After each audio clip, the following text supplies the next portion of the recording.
Lucas capítulo 10, versículos 25 al 37. Lo voy a leer para ustedes. Dice así la palabra del Señor.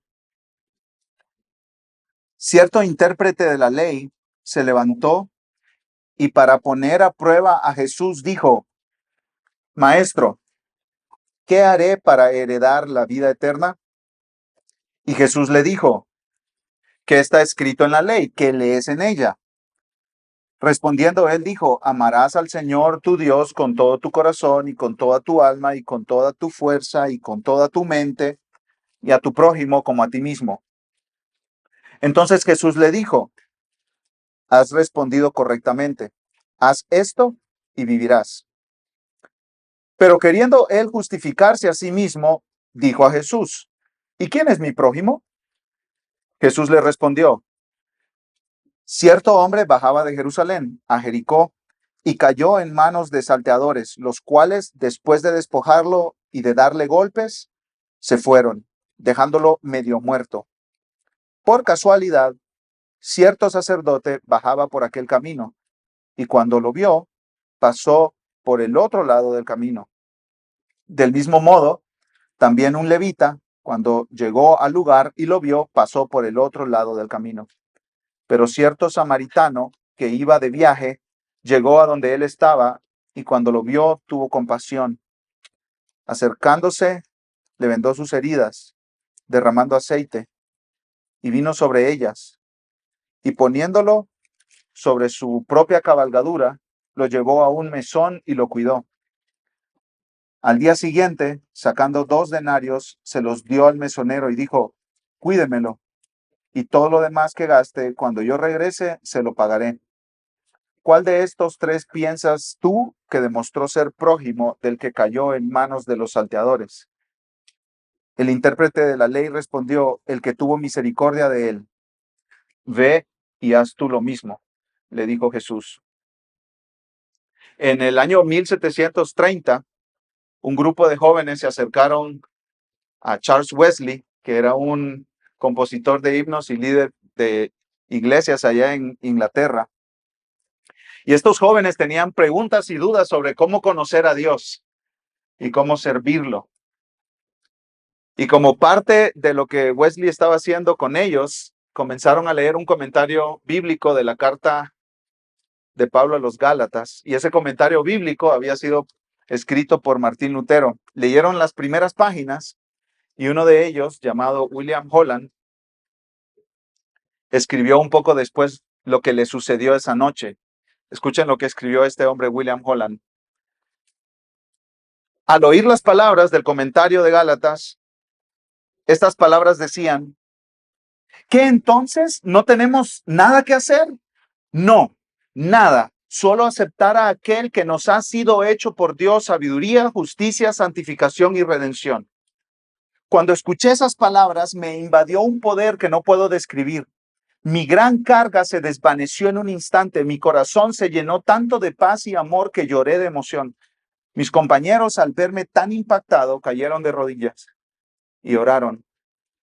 Cuando después salí a la calle, apenas sentía el suelo que pisaba.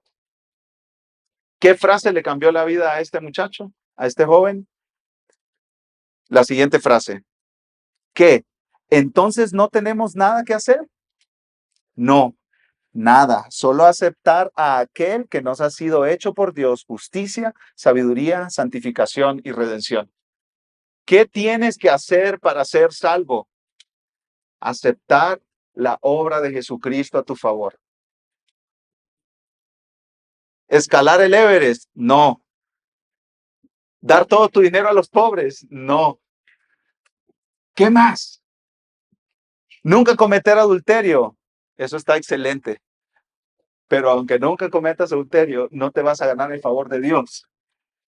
Ser un buen padre, amigo, esposo, esposa, madre, trabajador, no hacer fraudes, no robar bancos, no matar gente. Todo eso está excelente. Pero nada de eso te gana el favor de Dios. Y este joven comprendió que solamente recibiendo el regalo de la salvación en Cristo, él podía ser salvo. Y eso era lo que nos necesitaba escuchar este hombre que se acercó a Jesús, intérprete de la ley, en el pasaje que nosotros tenemos en esta mañana frente a nosotros. Este intérprete de la ley, este hombre necesitaba escuchar la respuesta a su pregunta, una de las preguntas más importantes de la vida. ¿Qué haré para heredar la vida eterna? Esa fue la pregunta que este hombre le hizo a Jesús. Y en respuesta Jesús conversó con él y luego le contó la famosa parábola del buen samaritano, que yo creo que todos nosotros o la mayoría de nosotros hemos escuchado una y otra vez. Incluso esa frase, el buen samaritano o un buen samaritano, la usamos en nuestro lenguaje cotidiano, ¿cierto? Se me ponchó la llanta cuando iba al trabajo, pero un buen samaritano me ayudó. Esa parábola Jesús la dijo en el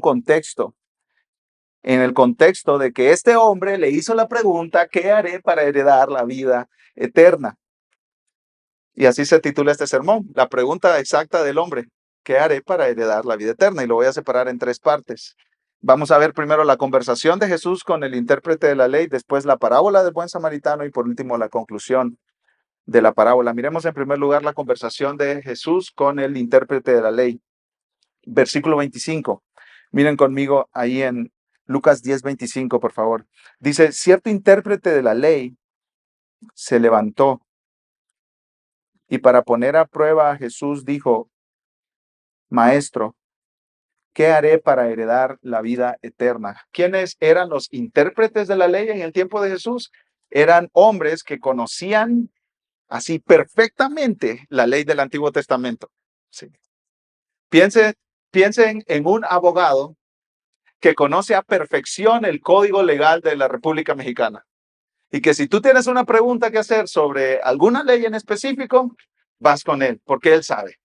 Él tiene la respuesta, él tiene los recursos, él tiene los libros, él tiene los medios, sabe cómo encontrar la información. Así era este hombre, pero con la ley del pueblo de Israel, específicamente los primeros 5 libros de la Biblia, Génesis, Éxodo, Levítico, Números y Deuteronomio.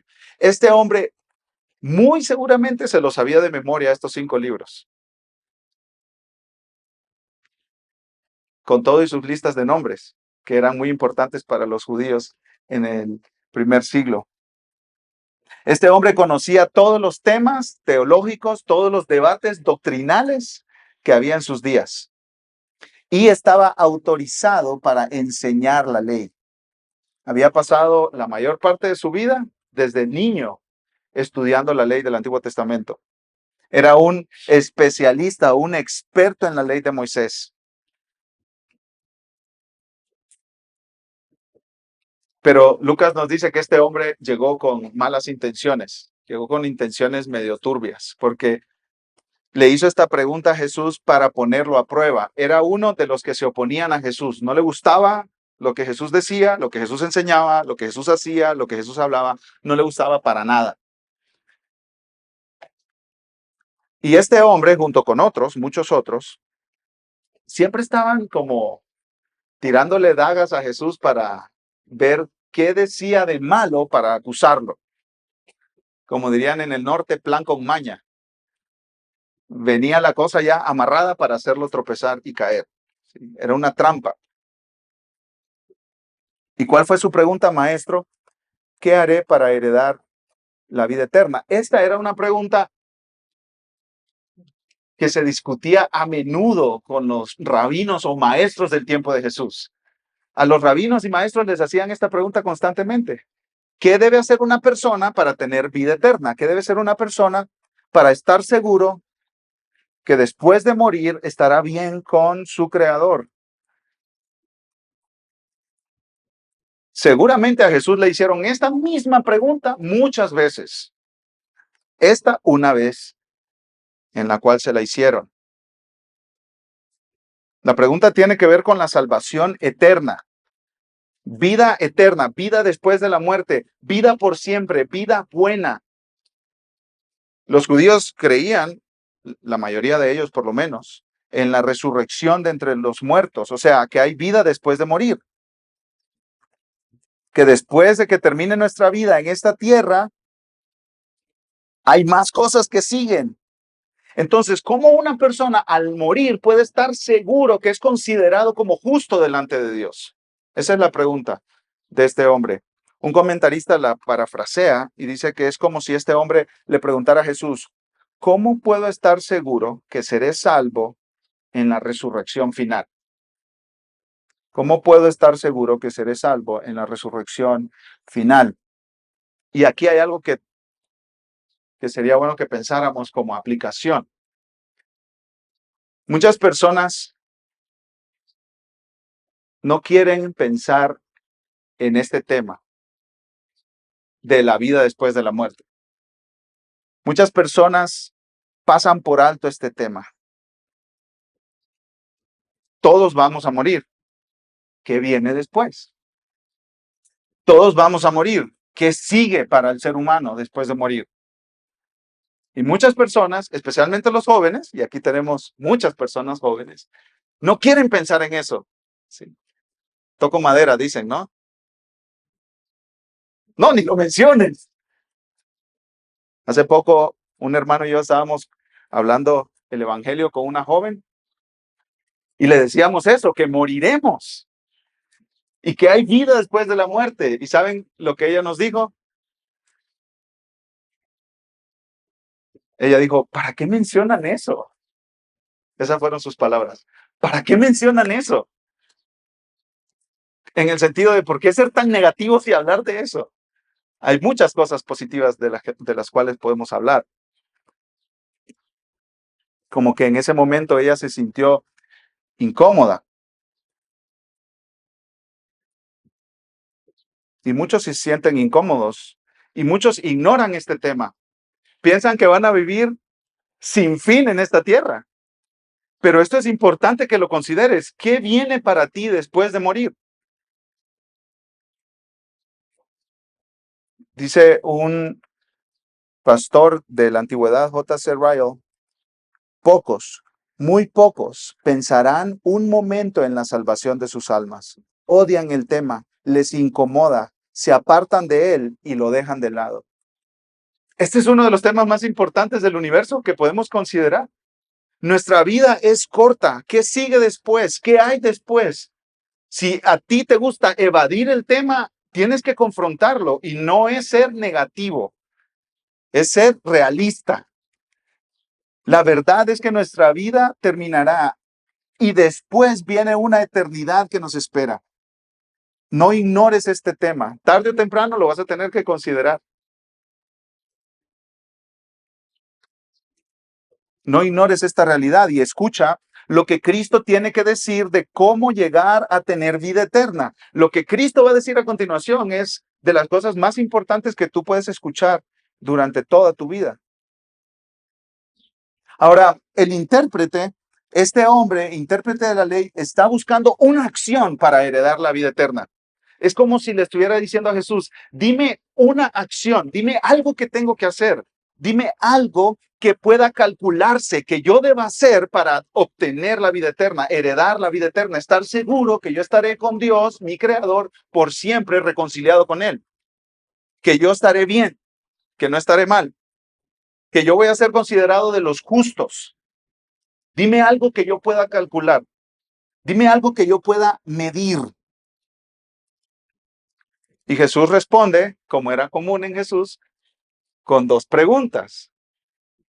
Y siempre que tú veas en el Nuevo Testamento mientras lees que Jesús hace preguntas, préstale atención, subraya esas preguntas. Cuéntalas incluso. Hay muchísimas preguntas que Jesús hace. Decenas y decenas de preguntas. Y esas preguntas de Jesús es para que la persona reflexione, para que nosotros reflexionemos. Es como si Jesús nos estuviera diciendo, piensa, considera, reflexiona, para, detente, pausa, ponte a pensar en esto. Versículo 26. Y Jesús le dijo, ¿qué está escrito en la ley? ¿Qué lees en ella? Este hombre era experto, conocedor de la ley del Antiguo Testamento, como les dije hace un momento. Pero además, como todo judío de bien, piadoso podemos decir, todo judío con temor de Dios, recitaba todos los días por la mañana una frase del Antiguo Testamento, específicamente Deuteronomio 6:4, que se conoce como la Shema, que esa es una palabra en hebreo que significa oye, oye. Entonces, lo que Jesús está preguntando a este hombre es, hey, señor intérprete de la ley, ¿qué recitas diariamente tú? Todas las mañanas los judíos les sonaba el despertador y decían esta frase, la recitaban y Jesús le dice, hey, esto de cómo heredar la vida eterna está tan cerca de ti que tú lo recitas todos los días. ¿Qué recitas tú cada mañana? Versículo 27, respondiendo él dijo, amarás al Señor tu Dios con todo tu corazón y con toda tu alma y con toda tu fuerza y con toda tu mente y a tu prójimo como a ti mismo. Esto era lo que se repetían ellos todos los días. Amarás al Señor tu Dios. ¿Cómo? Este es el mandato de Dios para todo ser humano. Que lo amemos absolutamente, que lo amemos perfectamente, con todo el corazón, con toda el alma, con toda nuestra fuerza, con toda nuestra mente, y que amemos a nuestro prójimo como a nosotros mismos.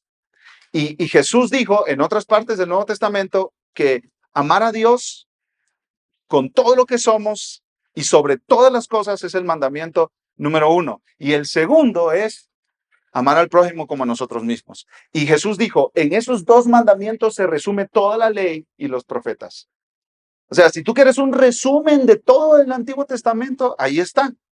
Amar a Dios con todo lo que somos, completamente, perfectamente, y amar a nuestro prójimo como nos amamos a nosotros mismos. Con todo el interés que nosotros tenemos en cuidarnos, en proveer para nosotros, proveer y cuidar a los demás también. Y mira cuántas veces se repite la palabra todo. Todo el corazón, toda el alma, toda la fuerza, toda tu mente. 4 veces. Es una rendición total y absoluta en amor y obediencia a Dios nuestro Creador. Dios no demanda nada menos que toda tu vida, todo tu amor, toda tu mente, todos tus afectos, todos tus pensamientos. Dios demanda nada menos que todo lo que tú eres, todo el tiempo. ¿Cómo puedes tú recibir la aceptación, el favor de Dios? ¿Cómo tú puedes decir, sí, Dios me acepta por mis obras?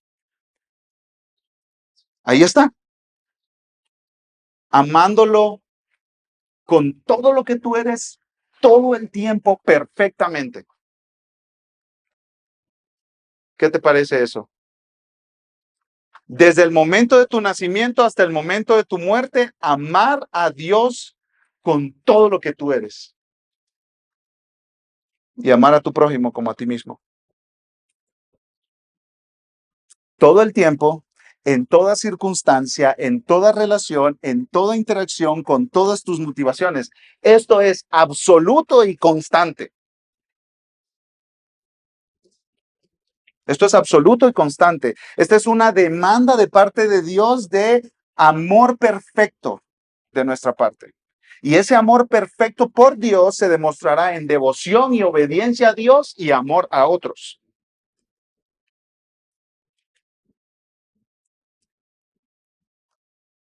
¿Qué haré para heredar la vida eterna? Jesús le dijo, ¿qué recitas diariamente? Amar al Señor con todo lo que soy, amar a mi prójimo como a mí mismo. Miren la respuesta de Jesús a continuación, versículo 28.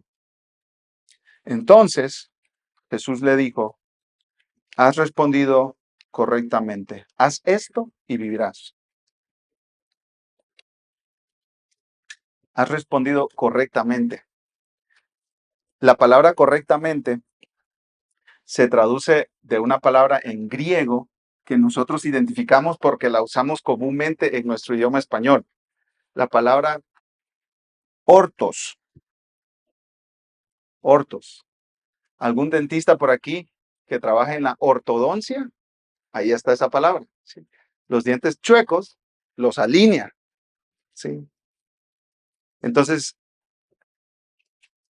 Jesús le dijo, tú tienes una doctrina, una declaración perfectamente alineada. Hay otras dos palabras que nosotros usamos también, menos comúnmente que ortodoncia, pero que también vienen de esta palabra que se traduce aquí correctamente. La palabra ortodoxia o la palabra ortodoxo. ¿Qué es ortodoxia? La buena doctrina, las cosas correctamente dichas sobre Dios y sobre su creación y su mundo y su plan de redención. Entonces, cuando alguien dice algo que es correcto doctrinalmente, teológicamente, bíblicamente, nosotros que decimos es ortodoxo. ¿Sí? Está bien lo que dijo, está alineado lo que dijo. Y heterodoxo es como algo que se sale, que se va por otro lado. Está incorrecto, equivocado. Y Jesús le dijo, has respondido con ortodoxia. O sea, tu declaración está perfecta. Tu declaración está justo en el punto donde tiene que estar. Ahora, mira lo que sigue. Haz esto y vivirás. Bueno, ve y vívelo. Porque el punto no es solo tener la doctrina correcta, sino la vida correcta también. Haz esto y vivirás. La declaración de fe correcta no es suficiente. Es buena y Jesús lo dice aquí, está correcto, pero esa declaración de fe correcta tiene que dar fruto en la vida. Por eso Jesús dice, haz esto y vivirás. Ahora, aquí, mis hermanos, Jesús está hablando con un intérprete experto en la ley, en los primeros 5 libros de la Biblia. Se lo sabe, si no, todos, casi todos de memoria. Ha vivido toda su vida estudiando esos primeros 5 libros de la Biblia. Y Jesús está hablando con él y le dice esta frase, haz esto y vivirás. ¿Dónde encontramos esa frase en los primeros 5 libros de la Biblia? En Génesis capítulo 42, versículo 18. Y ese contexto es interesante, mis hermanos, porque, y aquí quiero echar mano de lo que comenta un escritor llamado Peter Williams. En Génesis 42, nosotros nos encontramos con la historia de José. ¿Recuerdan a José? Un joven que, larga historia resumida, fue odiado por sus hermanos. Sus hermanos lo odiaban al punto que lo querían matar. Y estuvieron a punto de matarlo. Pero entre ellos ahí se convencieron y terminaron vendiéndolo como esclavo y se lo llevaron a Egipto. Allá él vivió 13 largos años como esclavo y después estuvo en la cárcel, pero por la providencia de Dios, por el plan de Dios, este joven llegó de ser esclavo a ser el segundo al mando en Egipto, el imperio más poderoso de su tiempo. Y Dios lo puso ahí para que a través de él se guardara mucha comida en 7 años de abundancia en las cosechas, porque después venían 7 años de escasez, de sequía. Entonces José se preparó esos 7 años, juntó toda la comida, tanta comida que ya nadie la podía contar. Y el hambre alcanzó tan lejos que llegó donde estaba la familia de José. Y los hermanos de José vinieron y se presentaron delante de José, porque José era el encargado de distribuir la comida. Y ahí en ese contexto, cuando llegan estos hombres lo habían vendido a José. José había pasado 13 años como esclavo y luego en la cárcel por estos hombres. Y llegaron a buscar comida de la que José había guardado.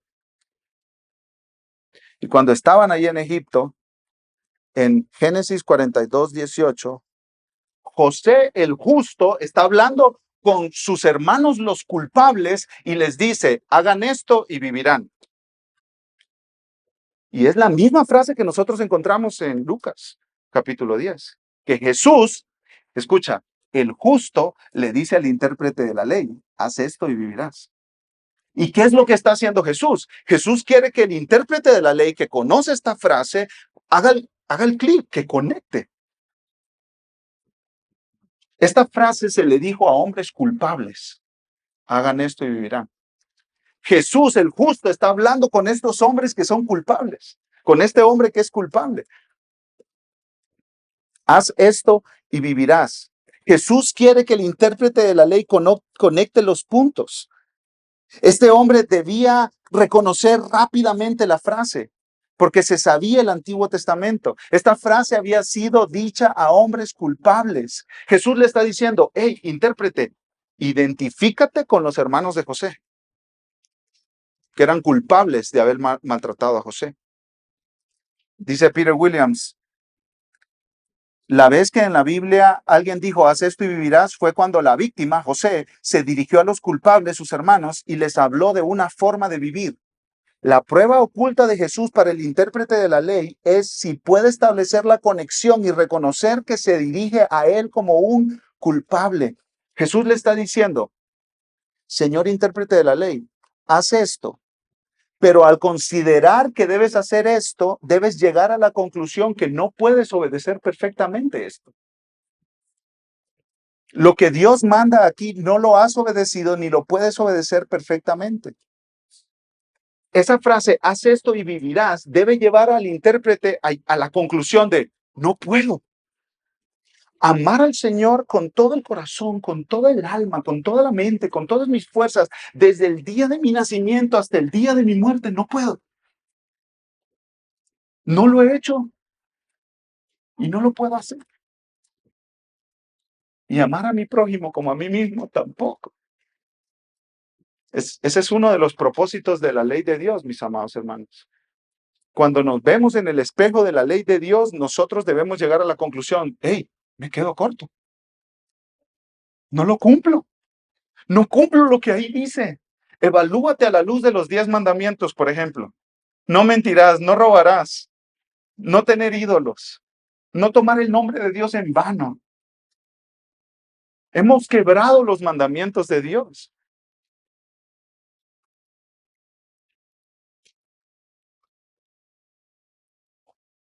El que ama a Dios perfectamente, como Dios lo exige, hereda la vida eterna. Pero el punto es que ningún ser humano hemos podido jamás, ni podrá jamás, obedecer la ley de Dios y amar a Dios como Él lo exige. Solo Cristo Jesús pudo vivir esa vida. Yo quiero que vayamos a 2 versículos que nos hablan de esto mismo, pero en otras palabras. Acompáñame por favor a Gálatas capítulo 3, versículo 10. Gálatas capítulo 3, versículo 10.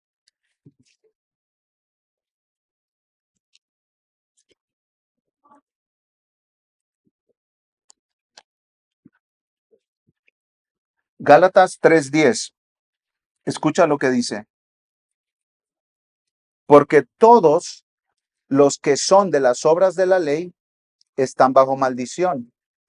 Pues escrito está, maldito todo el que no permanece en todas las cosas escritas en el libro de la ley para hacerlas. ¿Cuántas cosas demanda Dios que nosotros obedezcamos de su ley? ¿Cuántas? Todas. ¿Durante cuánto tiempo en nuestra vida? Durante toda nuestra vida.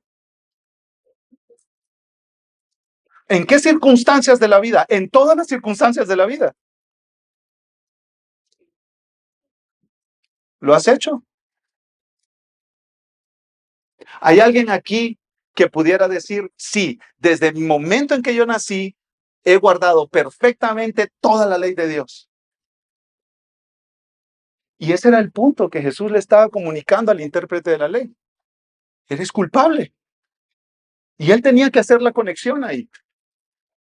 Haz esto y vivirás. ¿Cuál era la respuesta que él debía decir? Jesús, no he podido.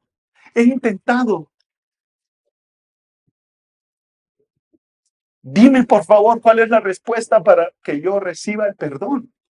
Eso es lo que el hombre tenía que decir. Mira conmigo otro pasaje En el Nuevo Testamento también, Santiago 2:10. Santiago capítulo 2, versículo 10.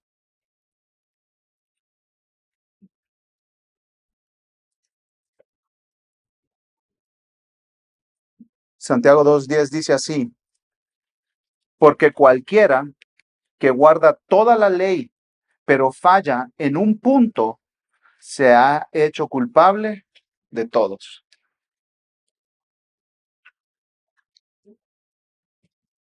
Tú dices, es que yo nunca he codiciado a la mujer de mi prójimo, pero has mentido, ¿cierto? Ah, bueno, sí. Ok. Entonces, tu problema es que quebraste los mandamientos del mismo Dios que dijo que no desearas la mujer de tu prójimo. Tu problema es que quebraste el mandamiento de Dios, y como quebraste el mandamiento de Dios, te haces igualmente culpable delante de Él. Un comentarista llamado Philip Graham dice, nunca podremos ser salvos cumpliendo la ley, no porque haya algo malo en ella, sino porque hay algo malo en nosotros. Esta era la implicación evidente de lo que Jesús dijo al intérprete de la ley. Planteaba un desafío imposible, dirigido a llevar a los pecadores a buscar un Salvador. ¿Cuál era la respuesta que él debía decir? Regresando a Lucas capítulo 10, mis hermanos.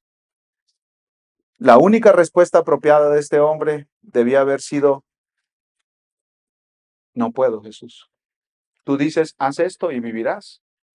Bueno, no puedo. He pecado. Ayúdame. Mi pecado me deja como culpable. Mi pecado me deja bajo condenación. No puedo. No puedo amar a Dios como Él exige ser amado. Y nunca he amado a nadie tanto como me amo a mí mismo. Dime cómo yo puedo heredar la vida eterna. Eso es lo que ese hombre debía decir. Pero en cambio, Lucas nos dice que dijo otra cosa totalmente diferente a lo que tenía que decir. Mira el versículo 29. Lucas 10:29. Pero queriendo él justificarse a sí mismo, dijo a Jesús, ¿y quién es mi prójimo? Y eso es algo que nosotros los seres humanos somos expertos en hacer. Dios tiene sus demandas, ¿cierto? Y nosotros, algunos nos esforzamos más, otros nos esforzamos menos, pero ninguno podemos llegar a cumplir ese estándar moral, esas demandas de la ley de Dios. Imposible. Entonces, lo que nosotros hacemos es buscar cosas que sí podemos cumplir para creer que haciendo esas cosas, entonces sí podamos ser salvos. Por eso la pregunta, ¿qué haré para heredar la vida eterna? Dime una cosa, Jesús. Una acción.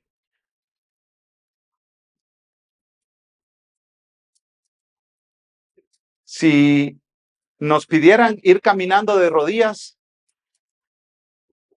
hasta un templo en una montaña alta, lo haríamos, ¿cierto? Si nos pidieran que a cambio de todo nuestro dinero dado a los pobres, ganáramos la salvación, lo haríamos.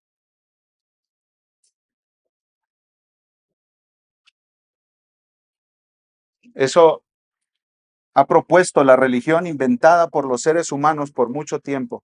Son cosas manejables, cosas que yo puedo hacer, cosas que sí logro alcanzar.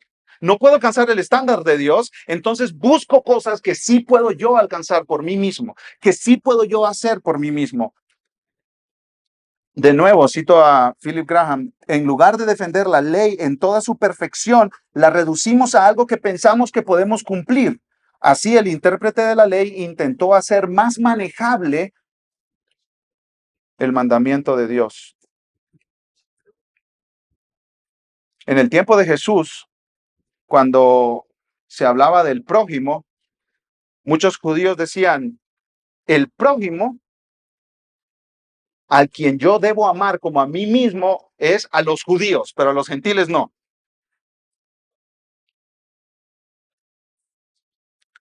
A los de mi comunidad, pero a los de la otra comunidad no.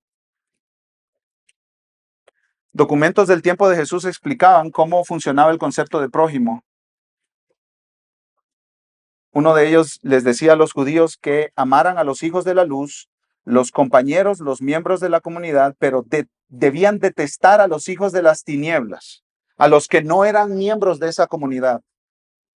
Otro documento dice que cuando hubiera un problema con un animal de otro hombre, debíamos atender esa situación, excluyendo si era un animal de un samaritano o un extranjero. Entonces habían todo tipo de reglas para como limitar quién es el prójimo, a quién yo estoy llamado a amar como a mí mismo. Y por eso este hombre le pregunta, bueno, Jesús, tú que eres maestro, tú que enseñas, ¿cuál es tu teoría sobre este tema del prójimo? Y siempre buscando el concepto de dime algo que yo pueda hacer, dime algo que yo pueda lograr. De aquí viene la parábola del buen samaritano. Miren el versículo 30, por favor, conmigo. Jesús le respondió, cierto hombre bajaba de Jerusalén a Jericó y cayó en manos de salteadores, los cuales, después de despojarlo y de darle golpes, se fueron dejándolo medio muerto. Jerusalén estaba a unos 30 kilómetros de Jericó. Y Jesús empieza a contar su historia. Dice que este hombre bajaba de Jerusalén a Jericó. Jerusalén estaba en alto, como 800 metros sobre el nivel del mar. Y Jericó estaba bajo el nivel del mar. Casi en toda la Biblia se dice que suben a Jerusalén o que bajan de Jerusalén porque Jerusalén estaba en un lugar alto. Y este camino de Jerusalén a Jericó era un camino lleno de como de cuevas, de rocas, y ahí se escondían los ladrones para atacar a los viajeros. Jericó estaba como un oasis en medio del desierto. Muchas personas vivían ahí porque era verde, fértil y tenía muchas palmeras de dátiles. Y entonces esta es una imagen que este hombre de inmediato capta. Cierto hombre bajaba de Jerusalén a Jericó y cayó en manos de salteadores, los cuales, después de despojarlo y de darle golpes, se fueron dejándolo medio muerto. Ya está la imagen en la cabeza de este hombre, sí es cierto. Cualquier persona que va de Jerusalén a Jericó tiene riesgos. Esa era una zona caliente, ¿sí? Como cuando tus amigos te dicen, ¿a dónde vas de viaje esta semana? No, pues que voy para Michoacán. Uy, no. Sí. Allá en mi país hay una región que se bromea mucho con esa región. Cuando tú entras, está la policía ahí, las autoridades en la línea de entrada y te dicen, lleva armas. Y la gente, no llevo armas. Ah, pues tenga este machete para defenderse allá adentro. Así era el camino a Jericó. ¿Va armado? Yo que usted me preparara.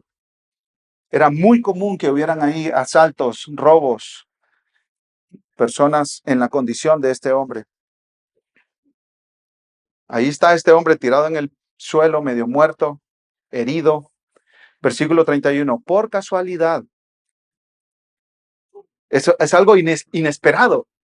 Por casualidad, cierto sacerdote bajaba por aquel camino y cuando lo vio, pasó por el otro lado del camino. Y ahí, por casualidad, un sacerdote. Y el concepto aquí, para los que estamos escuchando esta historia, es, hey, ya llegó la ayuda, ¿cierto? Ya está aquí. Y es un sacerdote. Casi todos los comentaristas dicen que seguramente, como venía de Jerusalén a Jericó, venía de cumplir sus funciones en el templo, de guiar al pueblo a la adoración a Dios. Y venía para su casa en Jericó. Muchos sacerdotes en ese tiempo vivían en Jericó. Y la idea es, oh, wow, ya llegó la ayuda, un sacerdote, por supuesto, ¿cómo no va a ayudar al pueblo, a este hombre en necesidad, ¿cierto? Si viene de guiar al pueblo de Dios en adoración a Dios. Y la historia de Jesús, pensamos que va por un lado, pero no va por ese lado, va por otro lado. Pasó por el otro lado del camino. Vio aquello, híjole, se fue al otro lado de la calle. Se fue del lugar.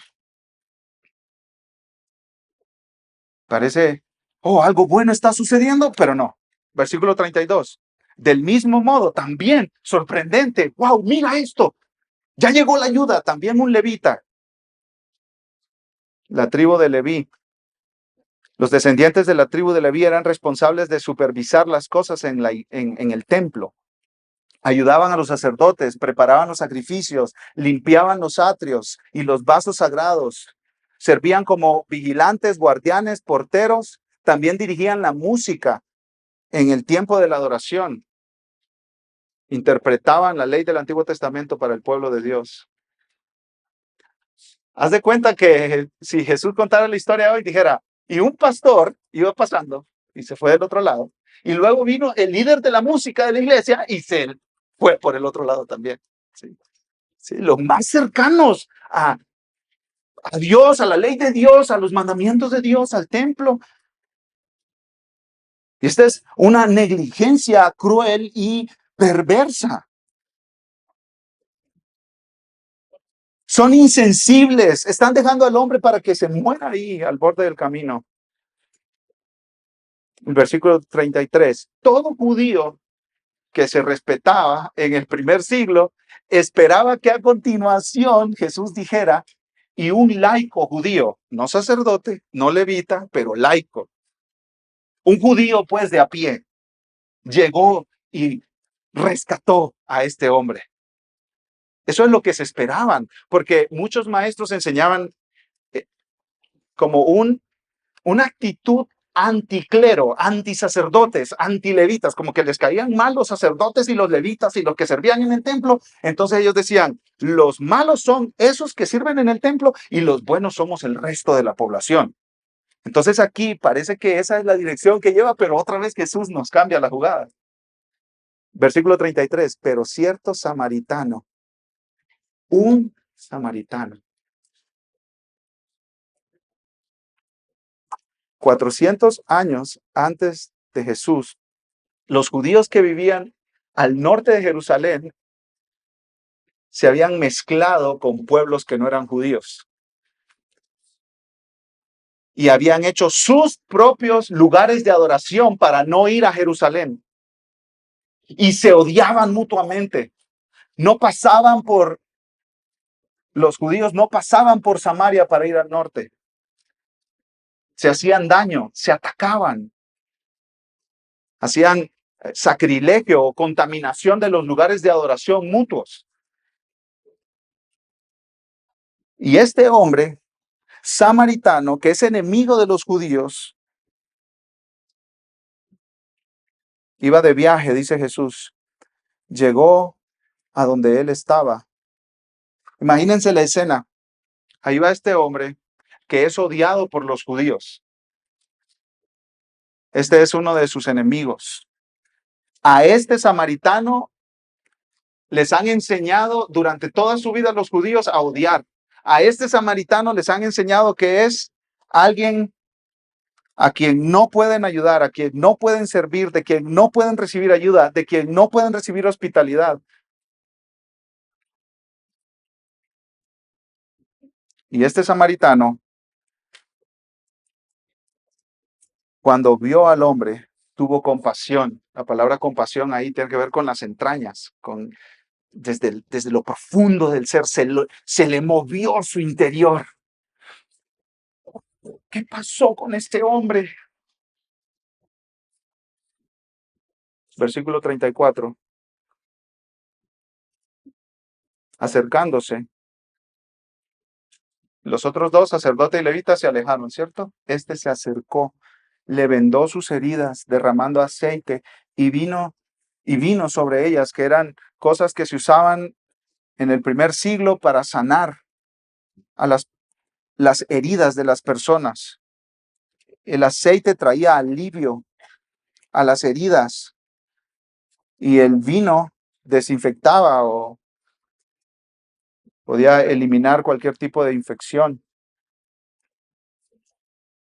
Derramó aceite y vino sobre ella, sobre las heridas de este hombre, y poniéndolo sobre su propia cabalgadura, lo llevó a un mesón y lo cuidó. O sea que desde ahí al mesón, este samaritano iba caminando mientras el otro iba montado en el animal.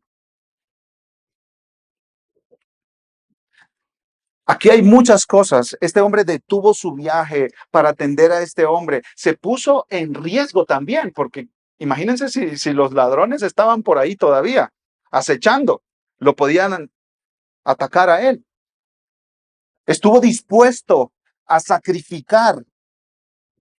Dice el versículo 34, le vendó sus heridas y algunos comentaristas dicen que tuvo que romper su ropa para vendarlo. Y lo llevó a un mesón.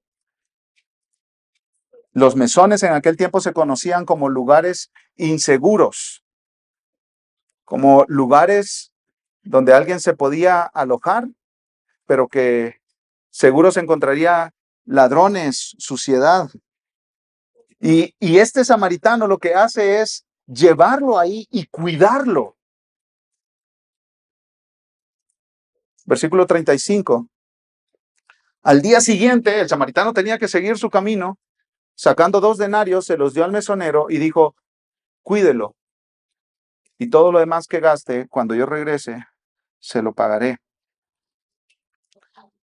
2 denarios alcanzaban para unas 3 semanas, 4 semanas de cuidado para este hombre y de alojamiento ahí, en ese lugar.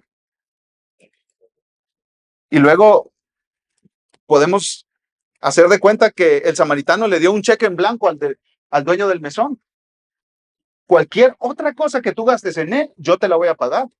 Pero si estos eran lugares de ladrones, difíciles, que eran lugares donde podía haber engaño y fraude, lo que este hombre está haciendo es arriesgarse a que después le pasen una cuenta que realmente no se gastó en el herido. Está poniendo sus recursos para servir a su prójimo, para servir a su prójimo.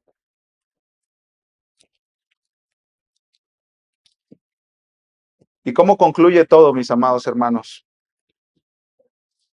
Ya vimos la conversación entre Jesús y el intérprete de la ley, ya vimos la parábola del buen samaritano. Veamos en último lugar la conclusión de la parábola, versículo 36. Otra pregunta de Jesús. Hey, intérprete, piensa, reflexiona, considera, haz una pausa, no sigas corriendo. La respuesta a esto no la puedes sacar solo porque sí. Piénsalo. ¿Cuál de estos 3 piensas tú que demostró ser prójimo del que cayó en manos de los salteadores? ¿Quién de los 3 se hizo prójimo? Versículo 37. El intérprete de la ley respondió, el que tuvo misericordia de él. Ve y haz tú lo mismo, le dijo Jesús.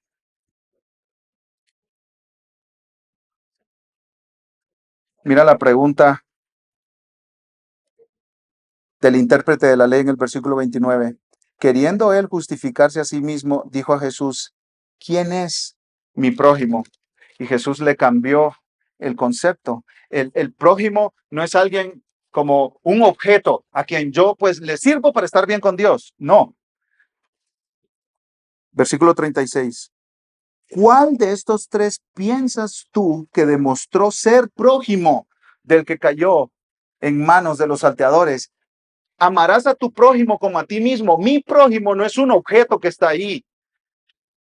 Yo me demuestro prójimo con aquel que tiene necesidad, quien quiera que sea. Y aquí Jesús está llegando al corazón del intérprete de la ley para decirle, ¿ves que no puedes cumplirlo? Sí, ves que no puedes cumplirlo. Porque tú no estarías dispuesto a ayudar a uno de tus enemigos. Se te retuerce el estómago solo de pensar que vas a ayudar a uno de tus enemigos. Y tú estás llamado a mostrarte prójimo con él y amarlo como a ti mismo. Piensa en alguien que te ha hecho daño, piensa en alguien que te ha tratado mal, piensa en alguien que ha sido horrible contigo, ha hablado mal de ti, te ha hecho la vida imposible en el trabajo. Sé prójimo para él, para ella. Ayúdalo, sírvele, búscale busca hacer bien a Él. ¿Y qué decimos desde nuestro corazón, en nuestras entrañas? Como, "Oh, no, si no lo aguanto, no lo quiero ver ni en pintura".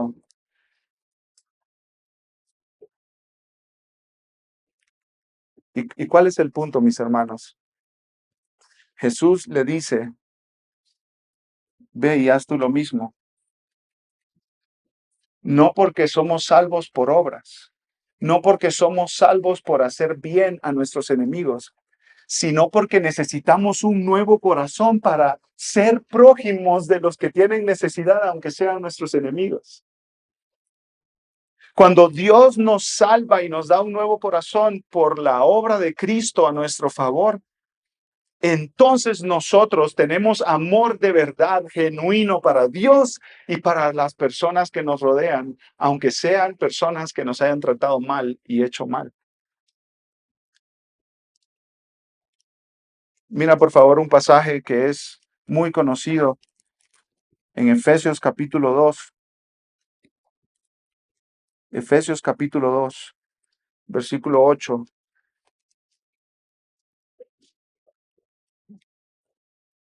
Efesios 2:8 dice, porque por gracia ustedes han sido salvados por medio de la fe. Y esto no procede de ustedes, sino que es don o regalo de Dios, no por obras, para que nadie se gloríe. Y ese es el punto de Jesús. La ley, ve y haz esto, te muestra que no puedes. Estás roto, quebrado, eres pecador. Entonces la invitación aquí es, ven a Jesús que vivió la vida perfecta que tú no podías vivir y murió en la cruz para comprar tu perdón.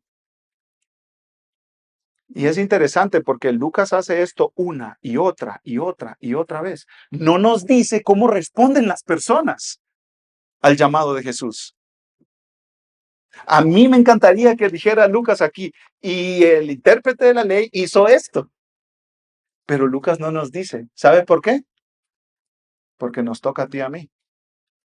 Cuando tú te enfrentas con el estándar de la ley, de la perfección y la santidad de Dios, tu única respuesta es correr a la cruz de Jesús, donde encontrarás perdón para todos tus pecados.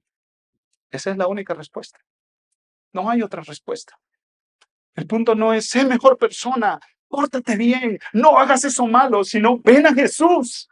Ven hoy a Jesús. No descanses en tus méritos, no descanses en tus obras, descansa en la obra completa de Cristo a tu favor. Y estas son buenas noticias porque ahí hay descanso, ahí hay paz, porque ya no es una lucha constante. Tengo que hacer, qué horrible persona soy, tengo que portarme bien, tengo que limpiar mi corazón, tengo que limpiar mis acciones, y eso es muy cansado. Eso es muy cansado. Y Jesús te dice, ven a descansar en la salvación que yo te regalo. No sabemos cómo respondió el intérprete de la ley, porque Dios quiere que tú respondas viniendo a Cristo para ser perdonado de todos tus pecados, de todas las cosas que te avergüenzan, de toda tu culpa, de que no has amado a Dios perfectamente como Él lo exige, de que no has amado a tu prójimo como a ti mismo. Y quiero terminar leyendo la primera pregunta y la respuesta del Catecismo de Heidelberg. Basado en esta pregunta, se escribió el canto que acabamos de entonar, nuestra esperanza en vida y muerte. Nuestra esperanza de los que creemos en Jesús no es en que somos buenas personas, en que hemos cumplido ciertos requisitos morales. Nuestra esperanza es Cristo Jesús y nadie más. Escucha, ¿cuál es la pregunta? La siguiente. ¿Cuál es tu único consuelo en la vida y en la muerte? Y esta es la respuesta. Que yo, en cuerpo y alma, tanto en la vida como en la muerte. No me pertenezco a mí mismo, sino a mi fiel Salvador Jesucristo, quien con su preciosa sangre ha hecho una satisfacción completa por todos mis pecados y me ha librado de todo el poder del diablo. Además, Él me preserva de tal forma que sin la voluntad de mi Padre Celestial no puede caer ni un cabello de mi cabeza. Sí, todas las cosas deben servir para mi salvación. Por lo tanto, mediante su Espíritu Santo, también me asegura que tengo vida eterna y me prepara y dispone de corazón para que viva para Él de aquí en adelante. ¿Qué haré para heredar la vida eterna? Mi esperanza en la vida y en la muerte es que Cristo Jesús pagó en aquella cruz por mis pecados. Vamos a orar. Amado Dios, gracias porque haces el camino muy claro, Dios. No se trata de nuestros méritos, no se trata de nuestros logros, no se trata de nuestras obras. Ahí no depende nuestra salvación. De esas cosas no depende nuestra eternidad contigo justificados en tu presencia.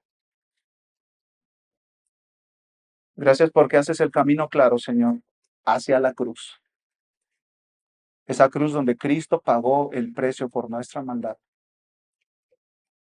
Ayúdanos a descansar en la obra de Jesús a nuestro favor. No en nuestras buenas obras, en la obra perfecta de Jesús.